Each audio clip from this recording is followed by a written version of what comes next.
So you run a kayak store. How did you get to that point? You're like, I mean, first of all, how old are you? So I'm at the young, ripe age of 37 years old. Okay, so a little younger than me. So yeah. So I've been doing this so I started guiding. Like I said, my passion lies in getting people out on the water. So, I'd just keep taking friends out, and they would tell their friends, and then it'd become this whole thing. And I got to thinking, me and my wife, I was like, man, I could maybe make some money doing this. So started dabbling in some like freelance guide work. Has this always been around North Florida area? Yeah. So so where are you from? Yeah. So, okay, there we go. Let's back it up a little bit. Born and raised, because a lot of that's experience. Knowing those creeks, knowing those springs. Absolutely, and that's half the fun is like finding these places. Yeah. So grew up right here in Tallahassee, Florida. Actually, we're in my old stomping grounds right here. I grew up on Lake Talquin, now Highway 20, right on the water. So, fishing and boating and camping and hiking and all that good stuff. Was doing that at quite a young age. Actually, went through school and all that good stuff. Actually moved to Alaska for 7 years. And that's where it really, and upon moving back, like I spent 7 years in Alaska, and upon moving back, that's when it really hit me. When, sometimes it takes moving away and coming back to really see the beauty that's all right in front of you. So as soon as I moved back, I started, guiding. I started hitting all my old stomping grounds. I was like, oh man, this is just what I remember, even better. So yeah, started kind of pushing that. And was this on a kayak, canoe? Like, what are we talking? Definitely kayaks, 100%. Okay. I got big into it while I was living in Alaska, fishing from them and exploring and got big into whitewater kayaking up there, some sea kayaking, touring kayaks. So I've dabbled in a little bit of it all, but I keep coming back to the fishing aspect of it. But yeah, what took you to Alaska? How old? Like out of high school? No, actually, so I was living in South Georgia at the time, Thomasville, and I had a friend that had family up there. And I wasn't really doing much at that time. So I was like, yeah, I can't pass up a chance to go visit Alaska, right? So went up there, wasn't planning on staying that terribly long, couple weeks or so. Fell in love with the place and was like, man, I'm going to stay. And stayed for 7 years, just on a whim, just like, man, this is too cool. So met my wife up there. She's actually from Alaska. I've got some awesome in-laws up there and everything, and sister-in-law. So got family up there now, so it's kind of cool. I can get to go visit, and I got some kayaks stashed up there and all that good stuff. So I had a buddy out of high school who joined the Coast Guard, and I think he actually requested or put in for Alaska. That was his first station in the Coast Guard. I think he was like 23 or 25 or so, and he loved it. And I think it was called oddly enough, he also met his wife there. Oh, great. And I think it was called Ketchikan, Alaska. Yeah. Yep. Oh, yeah. And so southeast. Yeah. So like he met his wife there, and all these crazy stories. Like she had to canoe to her house in the summer and like dog sled to it in the winter or something. Awesome, man. And I was like, classic Alaska. What? Yeah. And that's a real thing. Like my wife's parents own the cabin 26 miles from the closest boat ramp. You can only get there by boat or float plane. There's no roads. Wow. You could snow machine to it in the winter or dogs, whatever your mode of transportation is. But I think I may have made that up. I don't know. No, yeah. All right, come on. Hey, but that's a real thing. That's not far-fetched. Oh yeah. So yeah, that's not uncommon to have, places only accessible via certain modes of transportation. But anyway, so we, the wife and I, we weren't married at the time, but we decided to move back to North Florida, my hometown. And, she had never really lived anywhere else. So she was kind of itching to get out and explore a little bit.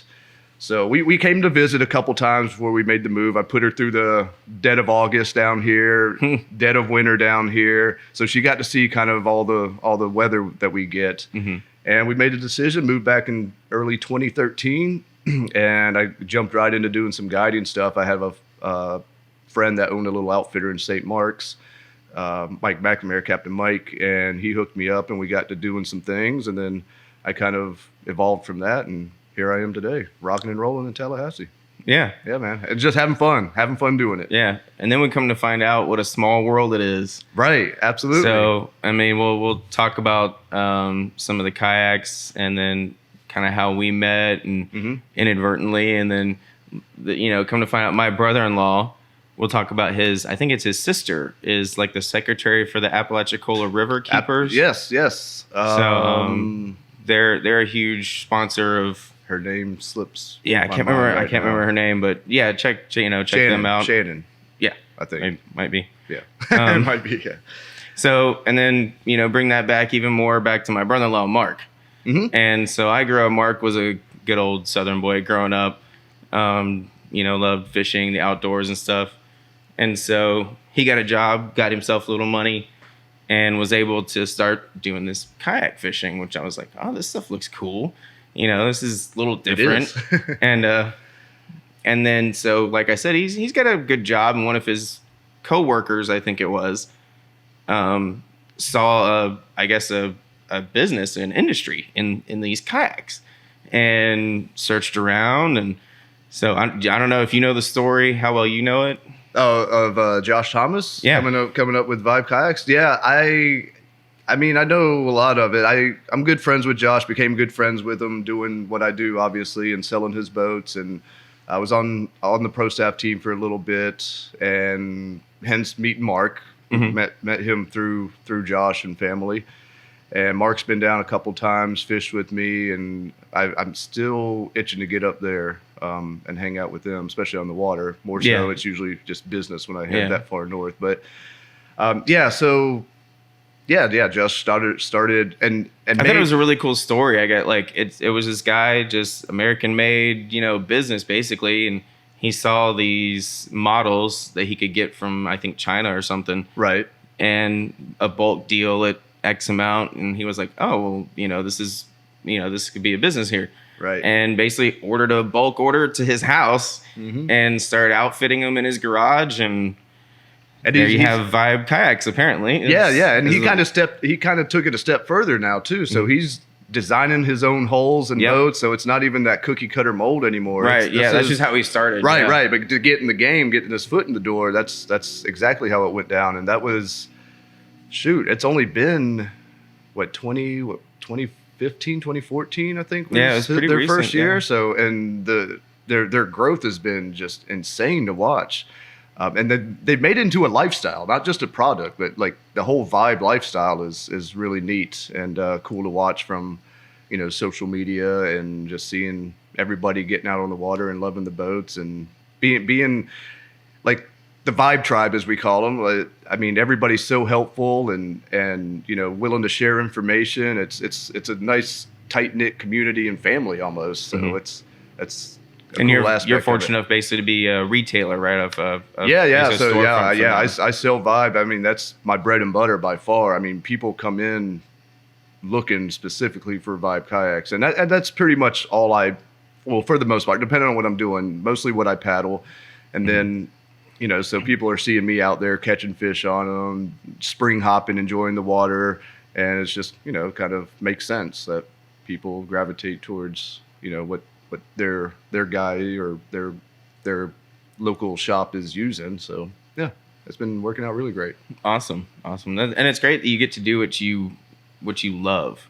So what was that like as far as coming into a business and you're like, all right, I'm going to start charging people. I love talking about this. Everybody, like, oh, I can do this. I can, and I can do this, I'll charge you a little bit, throw some gas money, food money, whatever. And I'll charge you to, so then you go from that to, now I have what looked pretty large square foot storefront. Just over 2,000 square feet. Yeah, 2,000 square foot storefront. So how do you, where did the gut fall a few times in that process? Was there some scary moments? I assume? Always, man, always. Yeah.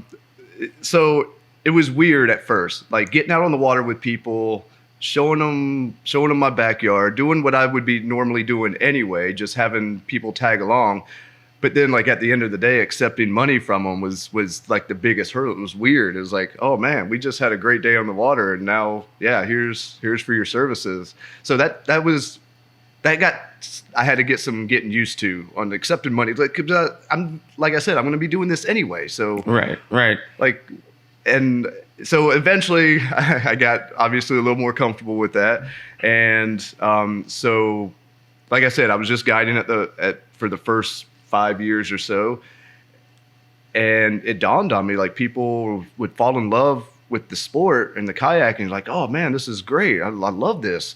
We're going to go buy some kayaks now. So they would pick my brain on, hey, okay, well, here, go see them or that, or that's, you know, and I was like, man, I could take all their money. So let's start selling boats too on top of it. So, so now the guiding portion and the retail side goes hand in hand. It's so incredible to watch, getting first timers out there, showing them the ropes, showing them all this cool stuff that we have out here. I mean, Tallahassee's chock full of spring-fed rivers and blackwater cypress swamps and disappearing limestone rivers and a beautiful coastline. I mean, it's just, we have a little bit of everything here, and it's right within arm's length. So yeah, watching people fall in love with the sport, first timers, and then walking them through the process of buying a boat that suits their needs, and it's just, that's why I do this. I get so passionate about it, and I think that people can see that, and it makes for some beautiful, memories and stories and all that good stuff. How about school education? So high school? I'll be real. Right. Yeah. So never finished high school. I mean, 2,000 square foot storefront. Right. Yeah. I mean, dropped out of high school. Immediately got my GED.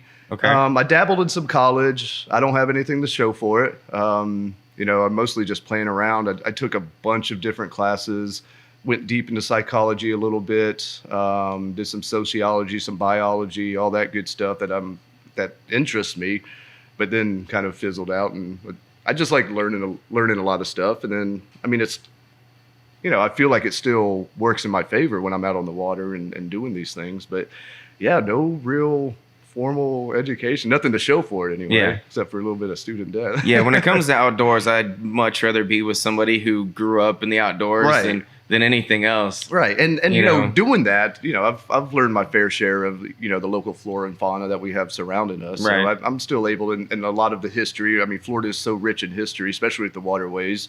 I mean, water is the lifeline of all life. So a lot of history, a lot of cool stuff here in North Florida for sure. Some cheesy B movies. Creature from the absolutely. Black Tarzan. Tarzan, Creature from the Black Lagoon. What was there's a airplane something. Yeah. So yeah, a lot of cool stuff happening around here, and that's all Wakulla Springs. Right. Yeah. And that's the thing that I tell people, especially with people that come and visit, like they hear about the big, and I'm like, no, like there's hidden, there really is hidden gems, not the ones that are advertised on TV. 100%. Like if you see it on TV as hidden gem, it's probably not a hidden gem, maybe for a little bit, but knowing your way around and especially, not getting lost. So I was an Eagle Scout, growing up. I was always in the woods. I was always, on the water. I was always camping, stuff like that. So I've always been an outdoors person. I love it. And you probably really love Alaska. Yeah. I like, Florida. I joke and tell people that Florida is like the Australia of America, because there's so much stuff here that can kill you. Right. And like, if you don't really know kind of what you're doing, and that's where I'm going to pay someone like you, like, cause I know how easy it is to get lost. Oh, yeah. I know how easy it is to stumble on something or to recognize a snake or not, or, and then to me, that's where I'm like, okay, here, I'll pay you, to kind of make sure things go smoothly, basically. Right. I can float down a river in a kayak. You got Itchnatucknee and Bear Paw and stuff. Oh, yeah. And that's always fun, for sure. But, like, those hidden gems, I see your Instagram. Getting out in the real Florida. Right. I see your Instagram, and I see, like, the things you do.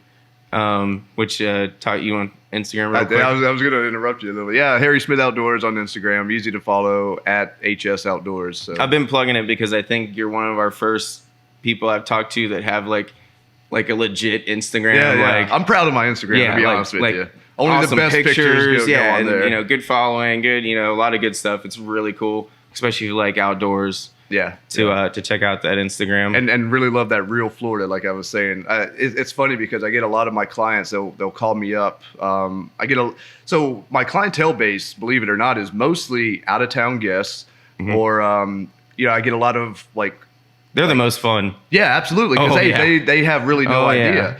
People are like Florida beaches. Oh no, I got something to show you. Exactly. I tell people no, you're not going to find any white sandy beaches around here. Have you seen pictures of the Amazon? Have you seen the opening to Indiana Jones Temple of Doom when they're in that forest? Exactly. It's kind of like we're doing the Slave Canal or parts of the Wasissa or anything like that. And I swear I'm waiting for a dinosaur to come out of the woods and cross. Oh, yeah. I mean, it's just so prehistoric looking. They do. They're in the water. Exactly. They're about 10 to 15 feet long. You're absolutely right. 100%. Yeah, the alligators we have around here, especially when you get to some of these remote places, they have a little pucker factor to them sometimes. Yeah, especially because you're in a smaller boat, you're in tight quarters with them. I mean, knock on wood, I've never had an incident, but it's always a possibility. I mean, especially this time of year with the mating, and once you have babies involved, there's that brings me to another kind of big point or topic, I guess, to talk about is sort of the misunderstandings. So obviously, people think it's sharks. There's a big I'm terrified of the ocean still. I don't, I love getting in it. I love the beach. I've been going down to the Keys, recently and had that awesome experience. But there is a lot of misunderstanding too. And a lot of stuff, just because you see a snake doesn't mean you want to kill it.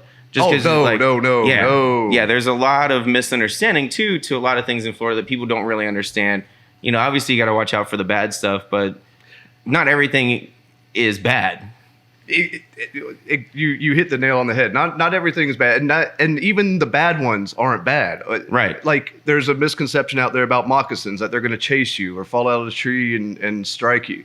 That's such a huge wives' tale. And what I tell everybody, I chalk it up to one word: just respect. Respect them. They're going to respect you. I promise you, they're not. You don't look like food to them. They don't want to waste their time and energy biting you or coming after you if they don't have to. I mean, that's their defense mechanism. If you corner them and you start poking and prodding them and harassing them, yeah, there's a good chance you might get bit or attacked or something. But give them their space, and there are some snakes out there that are hard to identify, like when you're out on the water, especially like the water moccasin or the cottonmouth, as they're commonly known as, and say a banded water snake. They look very similar if you don't know some of the telltale signs.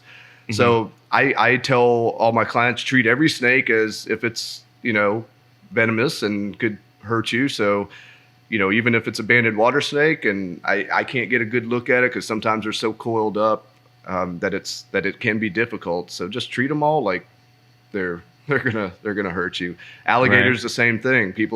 That's my number one question when people get out of the water. Are we gonna see alligators? It's like, hey, you're in North Florida. You'll be hard pressed to find a body of water that doesn't have an alligator. Right. So yeah, we're gonna see alligators probably, most likely. It's almost more rare that we don't see an alligator than when we do. So yeah, again, just give it its space, respect it, and you'll be fine.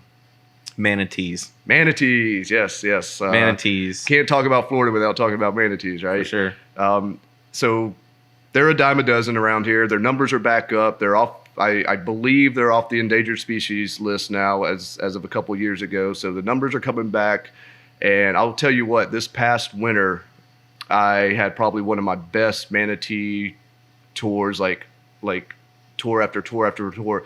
There's a couple of spots where we'd see 15 manatees just hanging out in one spot on the Wakulla River.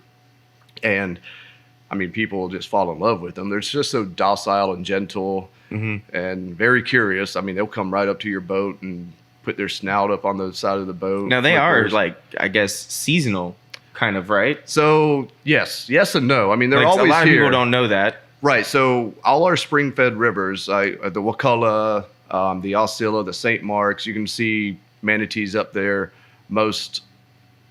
year round, but the wintertime they kind of it's a little more prolific for them because the water temp stays around that 72-degree mark, and the Gulf of Mexico gets way too cold for them. So they gotta hover around this warmer water. But this time of year, like right now, getting into the summer, they're going to disperse more out into the Gulf of Mexico. So, you could see them out while fishing the flats. That's very common this time of year. Mm-hmm. And you'll still see them in the rivers as well, just nowhere near as thick as the winter months when that Gulf temperature is below, 68 degrees or so. Right. But yeah, they're if you've never paddled alongside a manatee, it's something special for sure. Yeah, my niece, Mark's daughter. Right. I don't know if he ever told you about the time that they were at Wakulla Springs, and I think she had like her mermaid outfit on and was in the water. And like one actually, I guess you can't. I guess you can't touch them. Yeah, technically, yeah, you're not supposed to scratch them or. But it came up to her. Oh yeah, and was like sniffing around, and the guy. I guess the guy was like, "Well, it came up to you. You can't really, what are you gonna do?" So yeah, right.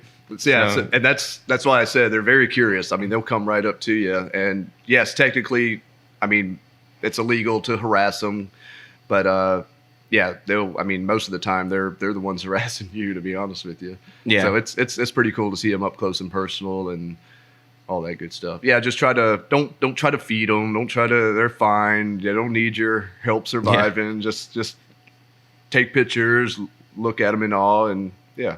They're a lot bigger than what some people would may expect. think. Absolutely. I saw one of the biggest ones. That cow had to have been 900 pounds. It was a monster. Jesus. It was so monstrous. And then they got cute little babies too. So it's all good. So one of the other misconceptions, talk about maybe sharks for a second. Sharks, yeah. Because as it relates to the waterways in Florida, which I know there's a lot of buzz. It's kind of a topic amongst people on the water. I follow a few websites. I guess they were tracking a great white out in the Gulf of Mexico recently. It pinged pretty close to Carabel Beach, I think, or somewhere. Yeah, so, yeah, sharks obviously is, another Florida, when people think Florida, they think sharks.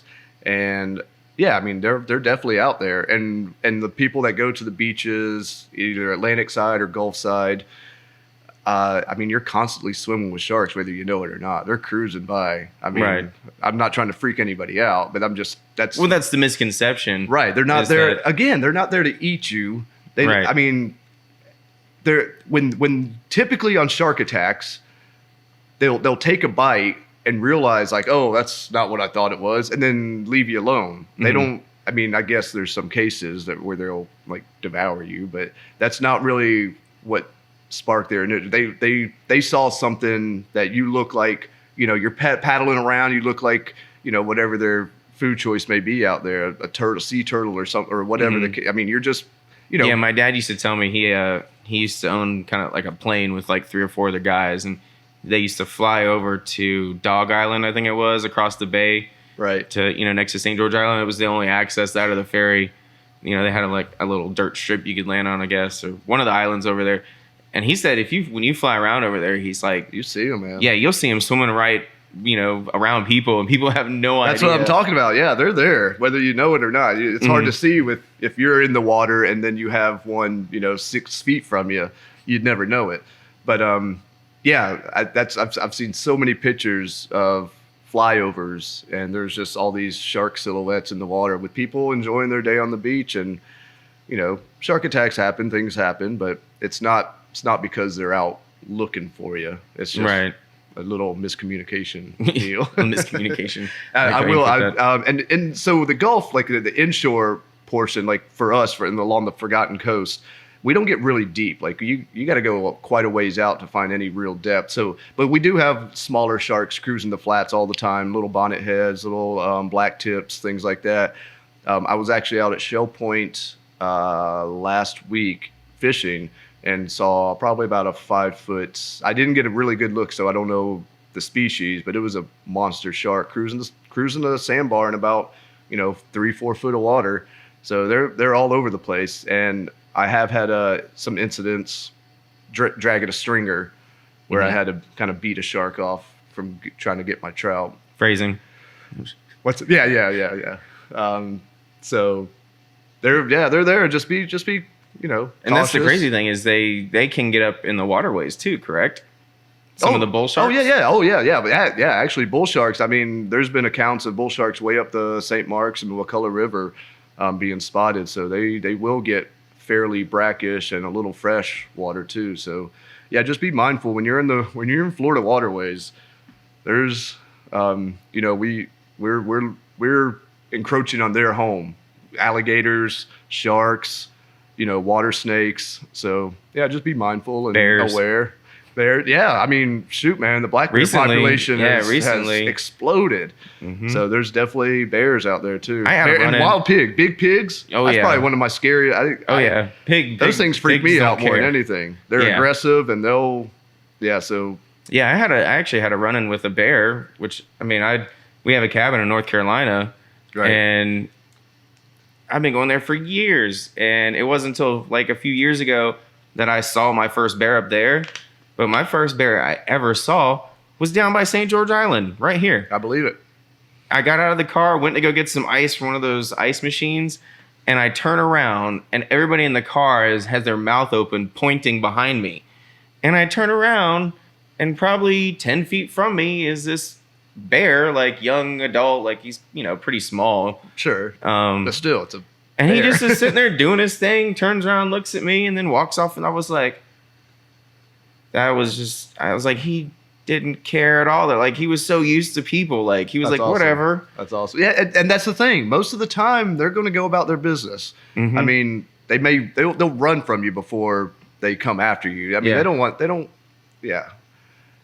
Yeah, it's funny. I think my first bear encounter was riding the school bus, actually from Highway 20 from Lake Talquin, and obviously early in the morning, and it was right on the side of the road. We were all looking at it from the school bus, like, holy cow, is that a bear? And so, yeah, they've been around for a while, but yeah, their population has exploded here in the past handful of years for sure, which is a good thing. Mm-hmm. Just black bears, no grizzlies around. Yeah, luckily. Yeah. I think one of the other things that I worry about, the two, is that are kind of, I think, making a bit of a cover, some of the cats. Yeah, which are even more scarce. I don't think I've ever seen one. I think I was up through South Georgia one time on a back highway going north, and I saw something run across the street that had a big fluffy tail and it was long and black. It looked cat-like, and I was like, was that what I think it was? I wouldn't be surprised, man. I know, like, obviously we see our fair share of bobcats in the area, mm-hmm. But no, you're talking big cats like panthers. I mean, either one of them terrify me. Right. No, I'm with you on that. I mean, a big cat. I mean, we have a couple house cats, and you get feisty with them. Even I couldn't imagine like a 80-pound cat on top of you. I mean, you'd be screwed. Yeah, I was actually at my cabin in North Carolina once, and we had one around the cabin because we would go out. My niece, we were up there with Mark and Jackie and their kids, and they were like, hey, come check this out. And so we walked a few feet down from the cabin, which is down a trail, and you're kind of cut off, but within kind of listening distance or whatever. Just kind of a hop and a jump back to the cabin. And we sat there for a second, and we were like, what are you talking about? And all of a sudden we started hearing like a rumbling. And it sort of would get a little louder, then quiet down. And I was like, that doesn't... Like a rumbling, like a purring, but like really deep. Yeah. And I was like, well, it could be you can hear stuff echo in the mountains up there forever. But the weird thing was that, I ran back and I got my gun. Yeah. And I was like, well, let's go test it out again. So we walked down there, sat there, waited. Nothing, about 5 minutes. And all of a sudden we started hearing it again. And I was like, is something telling us to like back off? Yeah, hey, I'm kind of working this area right now. Yeah, you're too close. Don't mess with my food. Yeah. And I was kind of like, it tripped me out. I bet. Because, but it's sort of like, it was kind of interesting that if it was something, it sort of respected us there. Yeah, it's going to warn you. Most attacks, especially when it comes to like a bear, and it's more of a like a surprise thing. That's why, living in Alaska, doing hikes in some dense forest, like you're encouraged to make noise, to let your presence be known before you just come up on it and startle it, and it acts out of instinct and gives you a swipe to the side of the head or something. So yeah, just kind of make yourself, your presence known, and most of them will just kind of leave the area. Right. And that's just a good rule of thumb in general. Like when you're, kayaking down the rivers, or you're, with a group inner tubing somewhere, or whatever you're doing. Yeah. Even just having the conversations is usually enough. Right. Depending on the wind, where the wind's coming out of, heck, they'll probably smell you before anything anyway. So yeah, be cautious. So you did some hiking too? I do hiking. Yeah. Anything outdoors, really. That's kind of why I left Harry Smith Outdoors and just not Harry Smith Kayaking, because I like all aspects of the outdoors, whether it be bike riding or hiking, or beaching or fishing or any of that. So we got some amazing hikes around here as well. I mean, some of my favorite local, like the Cathedral Palms along the Florida Trail. I mean, you got the Garden of Eden. So we got plenty of places around here, and Garden of Eden and the whole Tate's Hill kind of area, Apalachicola Bluff. I mean, you guys actually have a little bit of elevation gain too if you're missing some of that. You got some nice steep ravines you can climb in and out of, and that's a lot of people that are training to do, like, say, part of the AT or something. They'll go there with a big pack just to get some, because obviously Florida's mostly flat, so it's hard to get some elevation. So that's a good spot to go, and it's beautiful and overlooks the Apalachicola River at Alum Bluff, and gorgeous. So yeah, we got some cool stuff. Leon Sinks. I send people to Leon Sinks quite a bit.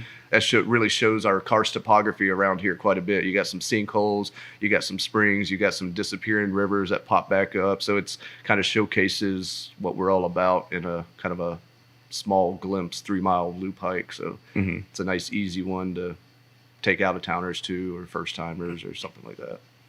Yeah, I've been to most of sort of like the popular ones, like Leon Sinks. Right. I've been to, I think it's the Sister Springs, where you go back. Oh yeah. And then there's like another spring that has a rope swing and everything, and it even has like a little beach. I can't remember what it's called. But that's River Sinks area. I think is what they call it. Promise and go between, and then you have so that's right past Leon Sinks on the left. And see, and I've been here forever and had no idea that existed until I knew someone that knew where it was. So that's funny.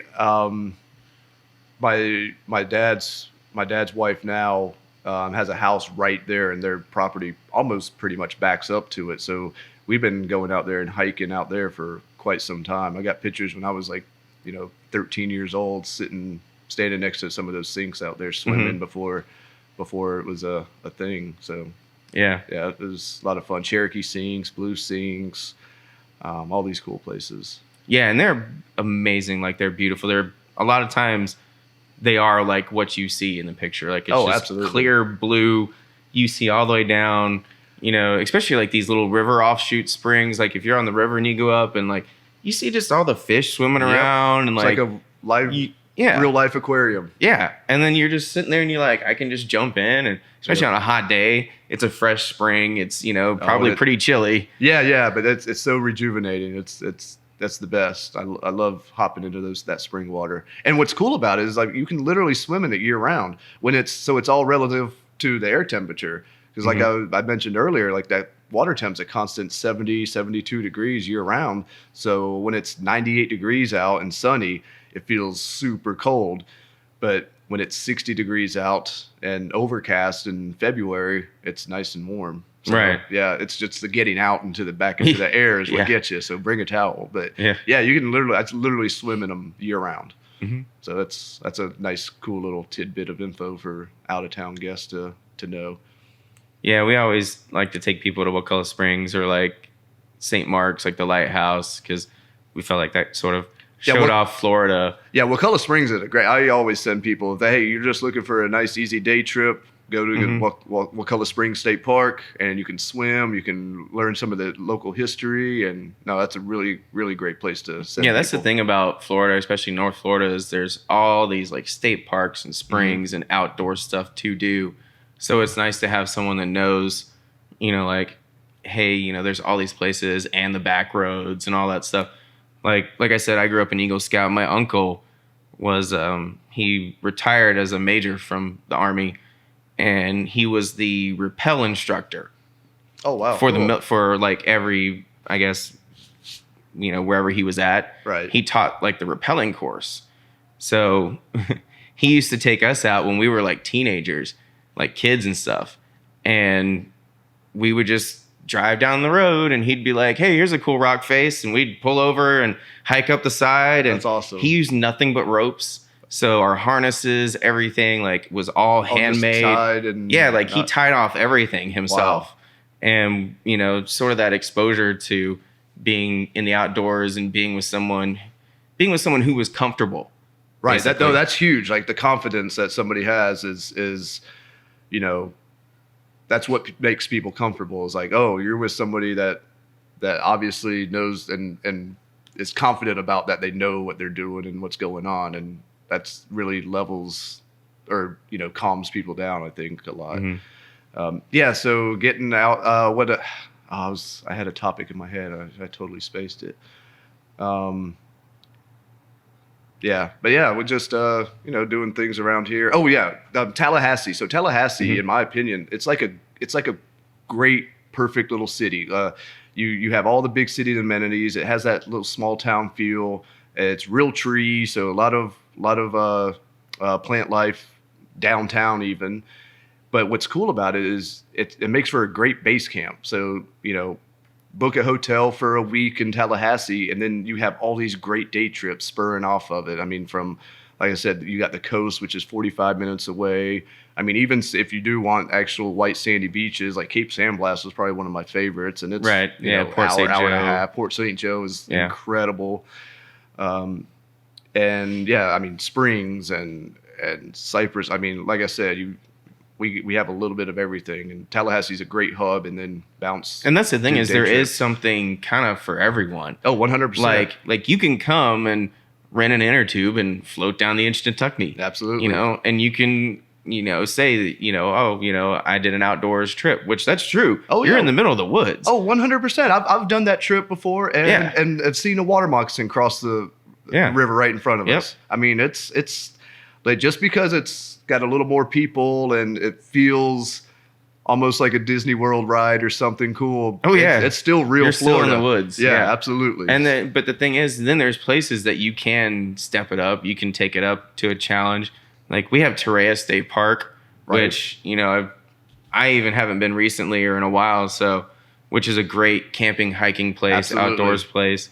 So there is kind of something for everyone. And if you want like an outdoors experience, there's biking, there's all kinds of things. Which I was fortunate enough. I used to bike a lot, and I got to bike in North Carolina and Georgia. Oh wow! In California, Southern California, when I lived out there, and like you said, like you talked about, sort of that initial experience. I lived out in California for 2 years, and I flew back to Tallahassee in May or June, so like the beginning of summer. Right. Oh my God, I thought I was in the Amazon. Yeah. I flew in, I was like, everything is so green. It's like a carpet. Like I forgot what it was like being in that much. And like I got off the plane and I thought I was swimming. I was like, oh my God, man. Humidity. Like I literally felt like I was in a rainforest when I got out. So it was definitely a shock at the time. And then I eventually got acclimated a little bit. Sure. No, it's always initial. This humidity, if you're not used to it, it'll, like you said, like you just mentioned, it'll take your breath away, literally. I mean, it can be thick and stagnant and rough sometimes. Yeah. And then you throw in all the biting insects that we have. Yellow flies. Again, the experience of someone who you can pay to take you out through this through this experience. Like to me, the biggest shock is when I take people like to St. Mark's. Mm-hmm. Is my favorite sort of exposure to Florida, because you kind of go through the forest a little bit, then you kind of come out in the in the Delta and the flats area. Then you come out of the ocean. And so, you got these nice open roads through the forest, and you're thinking like 55, 60 or something. I'm like, no, you want to do like 35. Yeah, like, absolutely. Like you're in the forest. Like any second, a deer or a bear could just walk out and be like, hey, what's up? You're in my house. Yep. I typically see a lot of those fox squirrels. That's what usually gets me. Those things are crazy. Runs out right in front of me. I got to kind of watch out for. But so going back to having a little bit of everything for people. Oh yeah. Like we go. I tell people from mild to wild. I mean, we can do a lazy float down the river and take it super easy. Or on certain water levels, the Middle Osceola River has solid class 2+ rapids. That's a lot of fun. So there's a little bit of white water. I mean, nothing too crazy or scary, but enough to get the adrenaline pumping a bit. And yeah, and that's Middle Osceola, or the Osceola River is probably up there with one of my favorite local rivers that we do. It's a blackwater river, but so it's not gin clear like say like the Wassissa or the Wakulla or anything, but it's special in its own right. I mean, there's beautiful limestone outcroppings from the bank, so it's got high bluff banks, and you're just going through this prehistoric looking river, and it's amazing. And that's a good way to describe Florida prehistoric. Prehistoric, absolutely, man. It's sure. with the the palmettos and the cabbage palms, and I mean the big pines and the gnarled up oaks. It's so wild. I love it. Yeah. Can't get enough of it. Yeah. And then my favorite, to me, it's almost breathtaking, is when you get out in the Delta area, the flats, where the river starts to open up and really starts to hit the ocean. And there's like these perfect channels for kayaking through and, canoeing through. And it's so cool to watch that transition too. Yeah. Like from the upperland, like the river basin, and then out into where it starts getting brackish and the salt marsh, where, yeah, it's just a totally different atmosphere, totally different feel. But, like you said, it's incredible in its own right. It's different types of beauty. I think another shocker is like you said, everybody pictures the white sandy beaches like Destin, or, like Truman Show was filmed in right there in Destin area. Right. So you get those white sandy beaches. Our neighbors right now, they're from Venezuela, or he is. And oh, nice. So we went with them to, I think, Shell Point, and we were talking about the beaches here, and he was like, yeah, I never trees on a beach. Yeah. And he was like, what? And I was like, oh yeah, I guess, yeah, that's another sort of thing that's different, is like literally it can be forest and then beach. Yep. Like so what I like sending people to is like Wakulla Beach. So you drive down this beautiful dirt road. It's again prehistoric looking. It's got everything, and then you take a couple bends, and then it opens up to that salt marsh. And Wakulla Beach is like the typical like North Florida Forgotten Coast beach. I mean, you got old school oyster fishermen launching, or crabbers launching from just no boat launch. It's just the beach. And you got recreational fishermen, you got families catching fiddler crabs, and it's just really cool experience. It's not the big sandy white beach. It's more, you got all the marsh grass, you've got almost more mud than you do sand, but it's I don't know, it's different and cool, and yeah, something everybody should experience. That's also sort of the everything of Florida, is that we have those white sandy beaches, but we also have like Carabel and like where the oyster guys come in and out, and it's like this little river area, and then you're like, well, this is the beach too, or like the bay out there, right? It's definitely a different when you're driving down 98 and it's coast on one side and forest on the other. Yeah, exactly. Exactly. Like, okay. And then even on the beach, like Carabel Beach, you have all this erosion, like all these tree stumps, which makes some really cool features out there for, picture taking or just poking around it and seeing what you can find. I mean, tons of life on those beaches, crabs and stingrays and, different types of whelks. And yeah, you never know what you'll find. Like just waiting. Just leave them there. Yeah. Just leave them there. Yeah. Just take pictures, urchins, like all kinds of cool stuff. Yeah. You can always find, especially like when I tell people when the tide's going out, sometimes they get stuck up there. Like I went out to Alligator Point one time and with my girlfriend, and the tide had gone out. So the sandbar had come up out of the water, that first like little, right. And so we were out there walking around on that, and they were just literally covered in starfish. Yeah. Like covered in them. And so we felt bad. We were kind of going out and scooping them up because it was starting to dry out. So we were putting them back in the water. Yeah, that's awesome. But yeah, it was kind of fun. I mean, like literally they were everywhere. We even found some conchs. Yeah. Like still living full intact, not just a shell. It was inside. Mm-hmm. And which she freaked out about because she was like, holy crap. They get big too. She's like, there's a full size. She's like, because she's gone to the Keys for a while. She's been around the ocean a long time. I was more of a freshwater guy myself. Right. So, I won't hold that against you. Yeah. I definitely love the ocean. I just have a healthy respect for it, I guess. Oh, yeah. Well, as you should. I mean, I love fishing. Like, you go out on a boat, sure, whatever. But her dad does like deep sea dives and goes out and goes down and spearfishes. And I'm like, oh. Yeah. So as much as I love being on the water, around the water, fishing, all that good stuff, when it comes to like diving down, and that's not really my thing. I like being in the water and swimming and all that good stuff. Oh, I remember the first morning we were down at the Keys.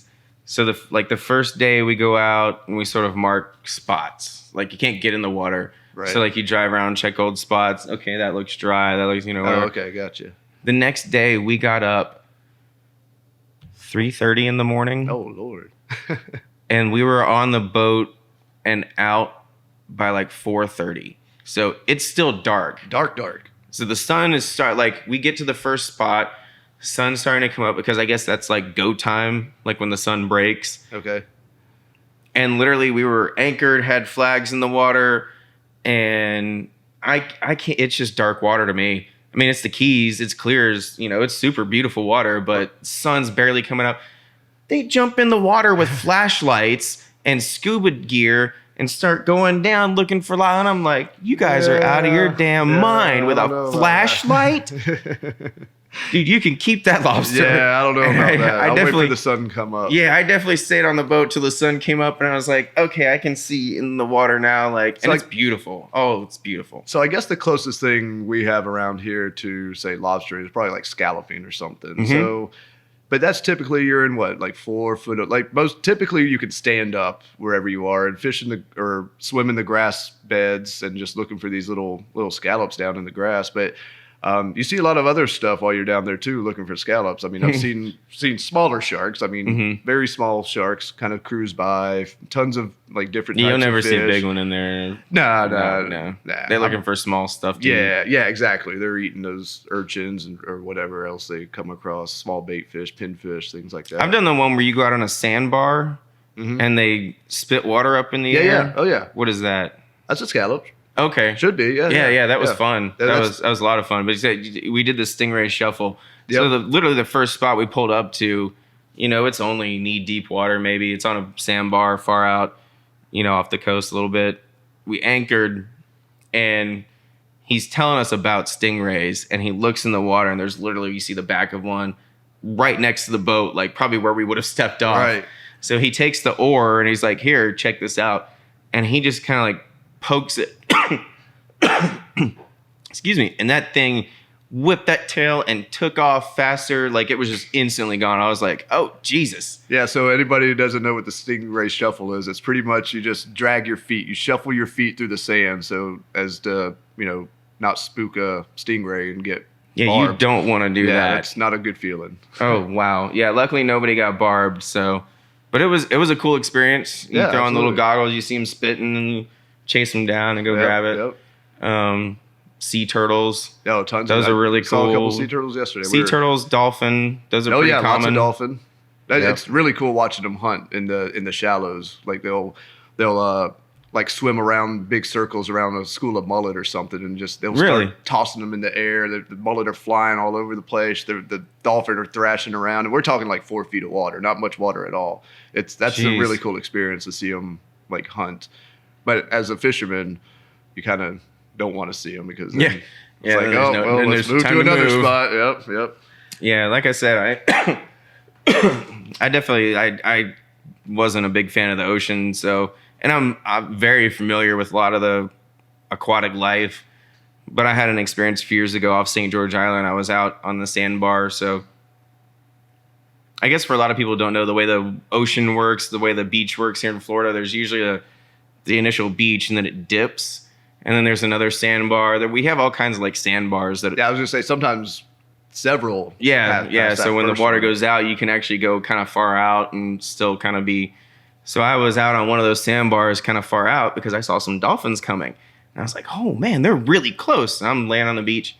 I was like, I bet I could swim. So I start going out there, swim across the first channel, get to the sandbar, and I'm probably in waist deep water. And I start snapping my fingers underwater and like going underwater, making clicking noises. And one of them sort of breaks off and starts swimming because they're probably another maybe 8 feet out past me. They're in deeper water. That's still pretty close. They're really close. Yeah. And one of them sort of breaks off and starts coming toward me. I've never felt more questionable doubt in my life than when I saw a fin coming at me. And I was like, wait a minute, it's still a wild animal. Like, what am I gonna pet it? What am I gonna do? I didn't think this through. And so I sort of like just sort of stopped and just sort of stood there, and it sort of went back to the group. I guess it was sort of like, what's this? Just coming to check you out. Yeah. Yeah.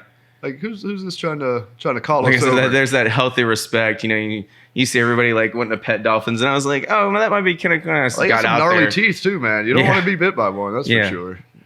But yeah, that's a cool story. Yeah, and that's Florida, man. That's just, I mean, wildlife is an everyday occurrence. And if you know how to approach it, that's the key.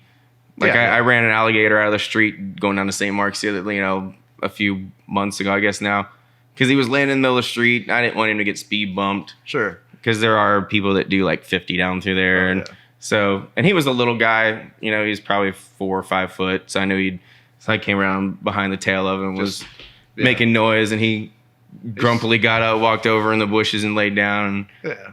So, like I said, it's kind of knowing what you're approaching, how you do. And to me, that just came through experience, just being born here and raised around here. I feel fortunate that I was able to do that. Absolutely. I was at my cabin in North Carolina once, and I had gotten in the water, swimming around, and I'm real comfortable up there because the lake's up there. That one's man-made. I was in. Right. So, but I was swimming around, and I started coming out onto a rock out of the water, and my buddy he yells, "Snake!" And I was like, "Huh?" And I turned around, and literally from like me to you was like just this sticking up out of the water. Wow. And it was just watching me. And I was like, okay, so it already knew I'm here because I didn't know it was here. Sure. And it's sitting there just watching me, and I'm sort of sitting on the rock, and I'm like, I'm just going to keep doing what I'm doing and not bother it. And I got up out of the water, and it like went down to the water and swam around and came up over here and looked at me, and I was like, we're cool. Hey, man, we're cool. I'm not bothering you. Right. I'm just going to go that way. That's right. I don't know what it was. I just kind of went into like a mode of... Yeah. And that's... If you don't know, then that's how you should approach it. Just, act like... It was definitely living under the water because it was, it went under and stayed under for a while. Probably. I know that's a good way to tell between, I know, a moccasin and a banded water snake is moccasins will always be on top of the water. Banded water snakes will be below the water. So you're probably okay. But yeah, it just seemed more curious. They'll still bite you. Yeah. It just won't kill you. Right. Yeah. It seemed more curious, and it was definitely had some link to it for sure. Yeah.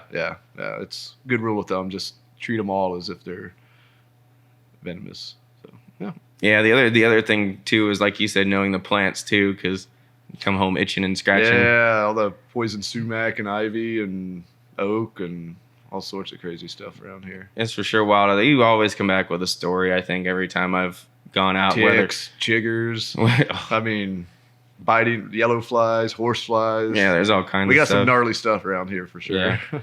I took a picture of a scorpion the other day, or, actually it was a while ago, but yeah, scorpions. And, like I said, you kind of always come back with a story, whether it was, well, we left and there was not a cloud in the sky, and then we got rained out and flooded. Well, that's another great topic is the weather that we have around here, especially during the summer. I mean, you have these pop-up thunderstorms. They can be pretty rough, but typically they only last 20 to 40 minutes. So they're kind of knowing how to ride them out when you're outdoors. Right. I know, and that's a big thing that I have to deal with this time of year is, in a kayak, if you're out there and one of those just pop up out of nowhere, I mean, it's not like you can motor up and head to the hill. So you kind of got to just, be cool and ride it out and get a little wet. And I think lightning is another misunderstood subject. Yeah. that being in Florida, you kind of have to familiarize yourself with what to do when, especially lightning. I mean, rain and wind's not too bad, but it can get bad for sure. You can get some bad gusts and some bad rain, and I've even had like cold rain, in the spring when I was getting hot, and then it started raining and I started shivering. Absolutely. I started getting cold. That happens to me I mean, even in the dead of summer, man, because that's sometimes that temperature will drop 20 degrees. I mean, it'll be 95 and it'll go down to 75 with some cold rain. And if you've been in the sun all day, you got a little sunburn or a little sun on you, it can get chilly quick. And knowing what clothes to put on or take off if you start getting cold, or stay away from cotton. Yeah. Cotton. Yeah, pills. wool is wool and these nylon synthetic stuff will keep and it'll dry quick too. So when you do dry out, but like I said, luckily for us that this time of year those pop-up thunderstorms don't really last too long, and then the sun usually comes right back out. So it's not a huge deal, but just something that is. Just be aware that it will probably happen. Weather is definitely a factor and can we'll call it adjust your day. Well, I was just going to say I learned a long time ago that you can't you can't plan around the weather. You have to plan for the weather. Otherwise, you'll never get out and do anything cool because you're always in threat of a thunderstorm popping up. Right. Well, it may pop up where you're at, or it may pop up 20 miles that way, and you'll never see it. You'll see the clouds or something from the distance. But you may not get rained on at all. So just be prepared for it and still go about your day. And again, that's where someone with experience has known what to bring, what to leave, what works, what doesn't work. Exactly. Because I remember we, in Scouts once, we were going to do a week-long canoe trip. And the first day we started out, and it was the same scenario. Beautiful day, not a cloud in the sky. Later that day, it had rained and flooded and canoes flipped and we lost our radio and it was the first day. So we were like, awesome. All right. So, those sort of things happen. Oh yeah. It's not always, picture perfect. That's where the fun stories come from. That's where the stories come from. And that's where having someone with experience, like I said, I was an Eagle Scout. So when I go out with a crew, I kind of feel like I have a little leg up. I'm a nurse too, so right, yeah. So you got that good medical background too. Which I is sort handy. of can deal with crazy situations. I think a little better, right? And just people that have been around here and known that, and been in those situations, having that experience, because it is fun to show it off to new people. Oh, I love it, man. Be like, hey, come check this out. You think Florida. Oh, I want to go to the beach. We can do something more fun. Yeah, we can do that too. Everybody loves the beach. I love the beach for sure. But absolutely, having a bike or having a backpack or a kayak. Well, I kind of like, finding those, off the beaten path type places too. Like you said, the beach is fine and dandy. I like to avoid the crowds for the most part. So finding somewhere that's not quite as crowded just enjoying. Yeah, what I love is the little, I'm not going to say too much, but there's little pull-offs. Like if you're driving down along the coastline. Oh gosh, yeah, easy. There's little places you can pull off, and it's meant for a car to pull off, and it's got a little trail down to the beach. I know exactly what you're talking about. There's all kinds of them, and you can come across and you pop out, and you're the only one on the beach. You got the whole place to yourself. Yeah. Yep, exactly. No, that's great. Yeah. So, and I think we're fortunate enough. Like this part of Florida that we live in has a lot of those off the beaten path places too. Like you go I guess, we got some cool national forests around here, like the Apalachicola National Forest, the one down in Ocala. So, I mean, there's places you can still kind of, quote unquote, get lost. But yeah, I think we're fortunate around here that we have a lot of that, which is and if you're nice. in for like a 2-3 hour drive, there's not just around Tallahassee or the coast. You can go into Florida. Like you said, around Ocala, there's still springs and stuff down there. Some awesome stuff there. Ocala's got some really amazing places. Yeah. And like you said, knowing where those places are at. Yeah. So. Yeah, fun stuff. I'm excited to get on the water. He's got my kayak right now at his place. Yeah, we're. I was actually I hit Weston up before. I was gonna see if he wanted to paddle the Oclotney today after this, but I got a call. I got some boats being delivered, so I got to get back to the shop. So I can't really play today like I wanted to. So are you on a time limit? You on some crunch time? Oh no. I don't think. Okay. Getting close, but no, we're good. Yeah, I said 2 o'clock or so. But no worries. Anything else you want to cover? I mean, yeah, just check me out on social media, Harry Smith Outdoors, social media, Instagram. I'm located downtown Tallahassee, Railroad Square Art Park. If you've never been out to the park in general, it's a really cool place. We have our first Fridays, the first Friday of every month from about 6 p.m. to 10 p.m. or so. They close the 10-acre park off to vehicular traffic. It's just a big block party. All the shops are open. There's food trucks. We got a cool beer and wine place out there. You can have a couple drinks, get some good food, listen to some live music, and just make an evening for it. So that's the first Friday of every month. And then, of course, come see Harry Smith Outdoors. We're located right there behind the Craft House. And, yeah, like I said, we do guided eco tours, guided fishing trips. I've got all the boats, rentals, everything you need for a great day on the water. Everything for sale as well. Vibe kayaks, current designs, Kaku, Winona canoes. Looking at maybe bringing in another line. Been talking to Jackson kayaks, so look for that in the near future. And come pick my brain if you're looking to get outside or book a trip or just looking for something cool to do. I've got tons of literature at the shop for different hikes and paddling trails that you're more than welcome to peruse and take pictures of or make notes with. And yeah, I just want to see people get out and explore and see some cool stuff, whether that be, with me on a guided trip or just let me point you in the right direction. So yeah, come by and check us out. Awesome. Sounds great. Yeah. And maybe have a beer or something. Yeah. Then just shout out to, there's also Bill Frederick's places in the Railroad Square. My buddy Pete, talking to him. You got the Crumb Box, great food there.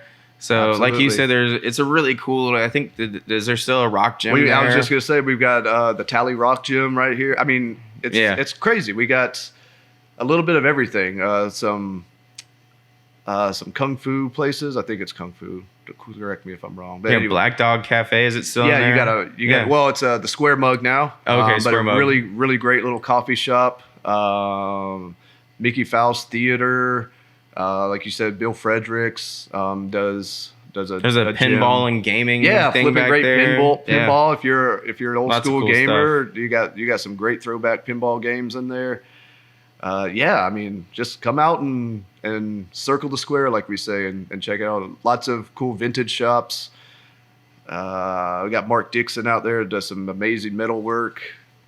Yeah, I mean, just like I said, a little bit of everything. So come out. I can't wait to get out on the water. That's just me. I can't wait to get outdoors. It's been great weather. I was out yesterday. We took the big boat, a buddy of mine's big boat with the ladies, with the wives, and had a good day on the water yesterday. And I think I got something going on tomorrow. Try to get out on the water with an old friend of mine I haven't seen in a while. And yeah, just enjoying this. We're having some gorgeous weather too, man. Mm-hmm. This is what we wait for all year long is this weather we're having now. This is perfect springtime Tallahassee. So yeah, that perfect time for me when the water is just right too. Yeah. Yep. Like I don't like it too hot, especially at the beach. August, July. Oh gosh, no. It's like bath water. Oh yeah. Yeah, no. Now it's and then you're just cooking on the beach. Yeah, no relief. Yeah, no shade. No, so stay away. Don't come. Yeah, right. Let's go hit some springs. Yeah, go hit up Harry and go hit the springs. Go cool off in the cool water. That's it. And we'll have a great time. Show you some cool stuff. For sure. Awesome. Thanks for coming. Dude, thanks for having me, man. I'm glad we finally got to make this happen. I know we were talking about it quite a bit, but here we are. Check out Vibe Kayaks. Yeah, vibekayaks.com. They got the new Shearwater out, their pedal drive system. That's big news right now, so waiting on that. I should have those in this week. And yeah, just call me up. 850-591-3060. You can find me at www.hsmithoutdoors.com. All the social media, Facebook, Instagram, all that cool stuff. I'm easy to get a hold of. If you have any questions or want to book a trip or pick my brain on some things, please reach out. Awesome. Sounds great. Thanks. Yeah, thanks, man. All right.